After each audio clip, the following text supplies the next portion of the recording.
राजगड इतका खास का होता माहिती आहे का? शत्रूवर पोहोचण्याआधीच थकत होता, कारण प्रत्येक माची म्हणजे एक वेगळी सुरक्षा रेषा होती. शिवरायांची बारकी नजर गेली ती मुरुमदेवाच्या डोंगरावर. याच डोंगराचा कायापालट होऊन तो पुढे राजगड झाला. या गडाची रचना ही त्याची सर्वात मोठी ताकद होती.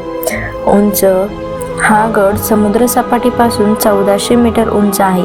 विचार करा, त्या काळी तोफा आणि जड साहित्य घेऊन शत्रू सैन्याला इतक्या उंचावर येणं म्हणजे मृत्यूला आमंत्रण देण्यासारखं होतं. 3 माच्या, त्यांची त्रिशूळासारखी रचना. पद्मावती माची ही माती स्वराज्याचे मुख्य कार्यालय होती. इथे सर्व प्रशासकीय निर्णय घेतले जात.